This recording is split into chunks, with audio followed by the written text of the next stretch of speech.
तो महाराज समुद्र मंथन जब हुआ तो समुद्र मंथन से रत्न निकले। क्या निकले? रत्न। अब ये बताइए कि समुद्र के अंदर से कितने रत्न निकले? बोले रामचंद्र भगवान की जय हो। देखो अपना ध्यान कथा में लगाओ, क्योंकि ये कथा छूट गई ना, कौन आ रहा है कौन जा रहा है, जिसको आना है वो आएगा, जिसको जाना है वो चला जाएगा। आना जाना तो इस संसार का नियम है, ये तो लगा ही रहेगा। लेकिन यदि ये कथा चली गई जीवन से तो जीवन में बहुत बड़ी व्यथाएं हो जाएंगी। इसलिए जीवन में व्यथाएं ना हो, इसलिए अधिक से अधिक ध्यान कथाओं में होना चाहिए। अच्छा ये बताओ, अभी कोई कह रहा था महाराज 10 दिन पूर्व हमने कथा सुनी थी गौशाला में, उसके बाद कथा हुई हमारे गांव में और अब कथा शुरू हो गई यहाँ। तो वहां पे तो आपने भागवत जी का बड़ा सुंदर दर्शन किया होगा। तो बताइए समुद्र के मंथन से कितने रत्न निकले? कौन बताएगा? एक बाबा कह रहे हैं। और किसी को पता है कितने रत्न निकले? हाँ सबको पता है 14 रत्न निकले, पर बता तो कोई नहीं रहा है। बोले कृष्ण कन्हैया लाल की। चलो हम बता देते हैं कि लक्ष्मी कौस्तुभ पारिजातक सुरा धनवंतरी चंद्रमा धेनु काम दुधा सुरासुर गजो रंभादि देवांगना अश्वा सप्तमुखो विषम हरिधनु चक्रायुधम चाम्बुधैः रत्नानि विविधानि चतुर्प्रतिदिनं कुर्वन्तु नो मंगलम्। सबसे पहले कालकूट विष निकला, जो भगवान शंकर ने अपने कंठ में धारण किया। बोले नीलकंठ महाराज की जय। दूसरा बोले दूसरा उच्चैश्रवा नाम का घोड़ा निकला। तीसरा निकला महाराज ऐरावत हाथी। बोले चौथा निकला कौस्तुभ मणि। पांचवा निकले रंभादिक अप्सराएं। छठा निकला कामधेनु गौ। बोले सातवां निकला चंद्रमा। बोले आठवां निकला साक्षात भगवान श्री हरि नारायण की अर्धांगिनी मैया लक्ष्मी। और बोले नौवा निकला मदिरा। और दसवां निकला भगवान हरि का सुदर्शन चक्र। और 11वां निकला कल्प वृक्ष। और 12वां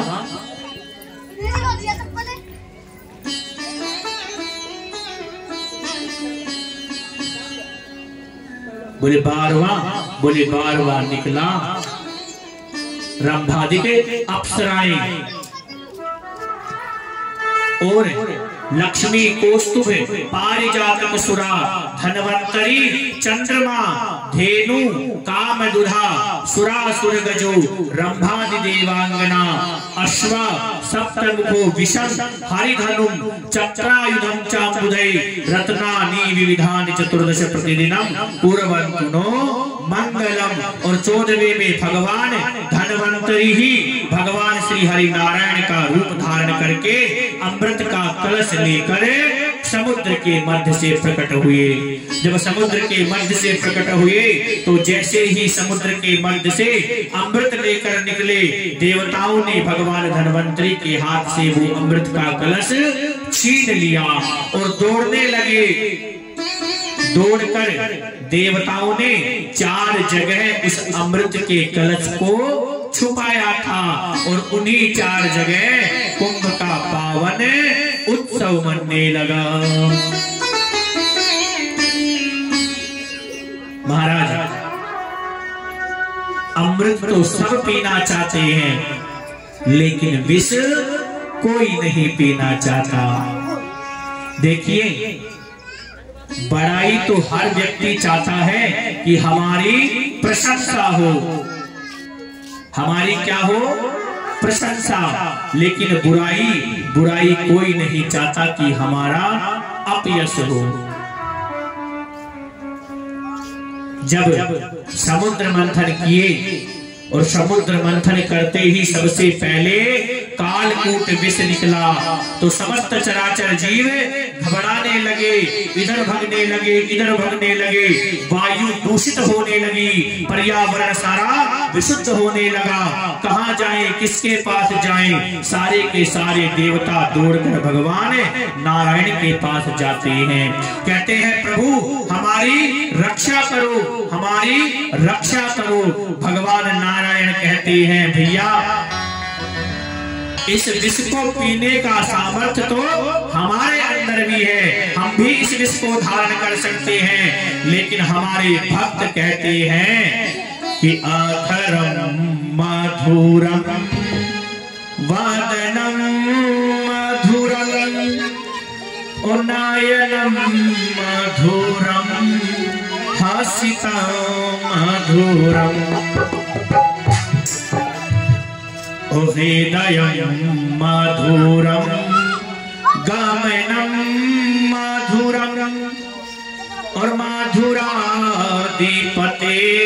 रखी लम मधुरम।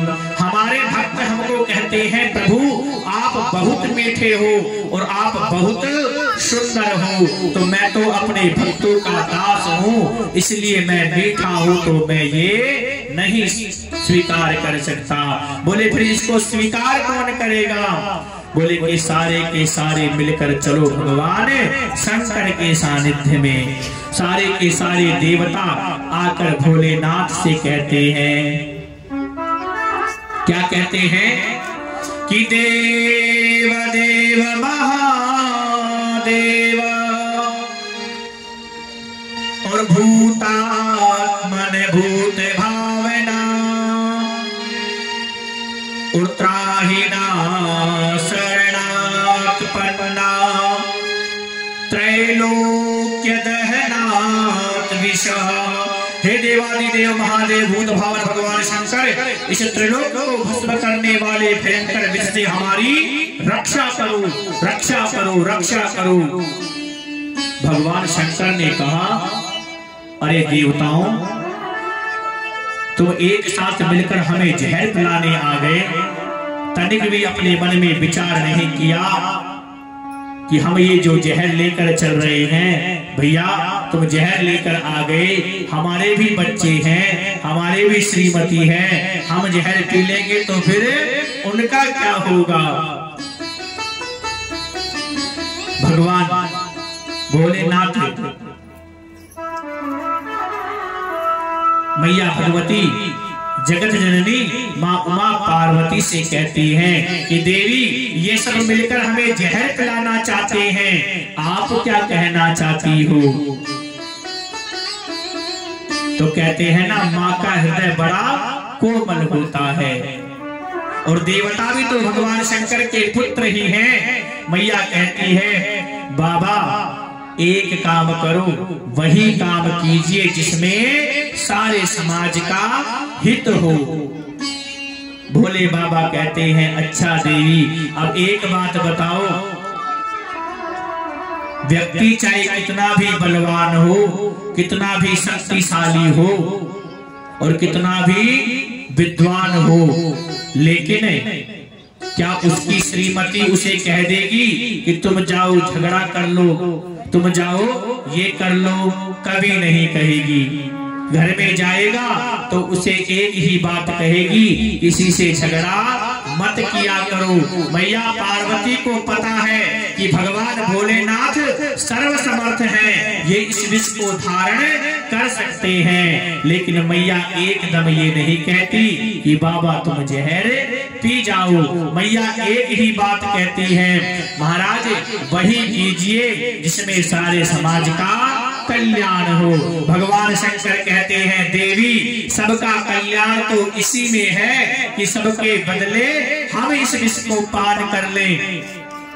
और भगवान शंकर ने अंजलि बांधकर जो ही विष का पान करना प्रारंभ किया, इततः करतली कृत्य उर्प्यात्तम हालाहलं विषम् अभक्षयन् महादेव कृपया भूत भावना। अंजलि बांधकर जो ही भोलेनाथ ने विष का पान करना प्रारंभ किया, मन में स्मरण हो गया, अरे हृदय में तो मेरे राम जी बैठे हैं, पी जाऊंगा तो राम जी को बड़ा कष्ट होगा। बोले बमन कर दूं, बोले बमन कर दूंगा तो ये संसार नष्ट हो जाएगा। बोले क्या किया जाए? तो बोले राम नाम का सहारा लिया, रा कह के मुंह खोला, सारा विष अपने मुंह में भर लिया और माँ कह के मुख को बंद कर लिया। सारा का सारा जहर बाबा ने अपने कंठ में धारण कर लिया। बोले शंकर भगवान की।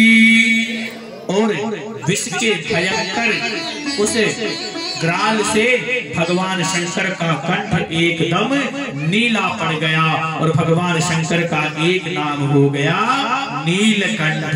बोले नीलकंठ महादेव की। महाराज जो पूरे समाज के संकट को अपने ऊपर धारण कर ले, वही तो समाज का सबसे बड़ा संकट होता है। शास्त्रों में कहा गया है कि भगवान शंकर का वर्ण कैसा था। बोले भगवान शंकर बहुत सुंदर थे। भगवान शंकर का कलर कपूर के समान गोरा था। किसके समान? कपूर के समान। कहते हैं ना कि कर्पूर गौरम करुणावतारम, कपूर के समान भगवान शंकर का वर्ण था। लेकिन बाबा ने जब विष किया तो विष की पूरी गर्मी से बाबा का पूरा शरीर नीला पड़ गया।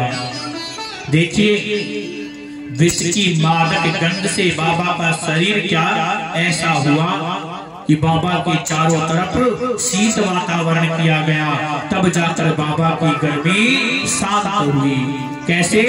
बोले विष पिलाने के बाद शीश में बाबा के गंगा को बिठाया गया और मस्तक के ऊपर चंद्रमा को बिठाया गया।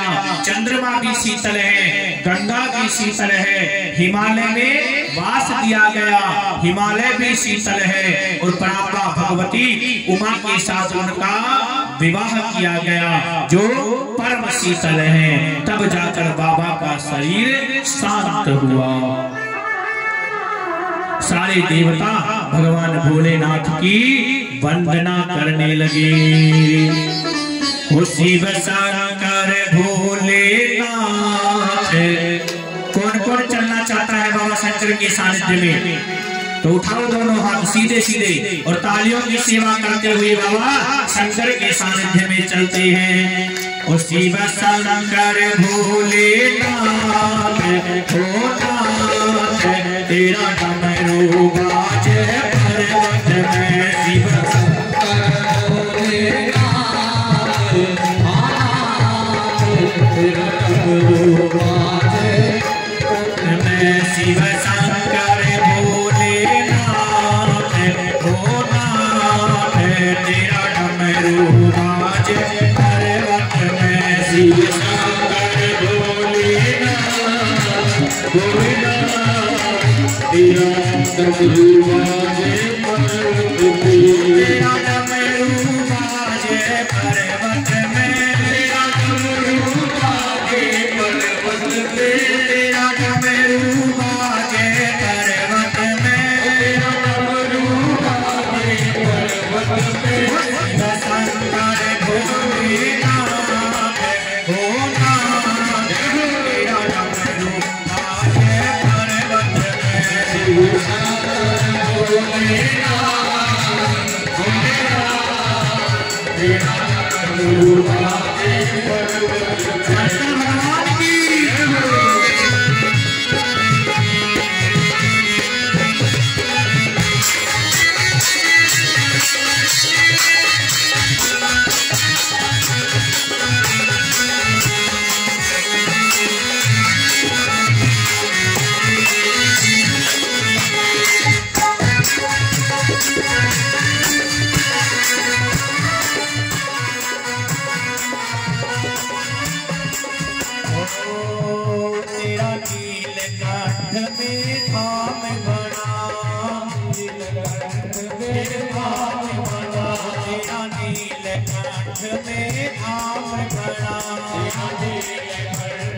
Hare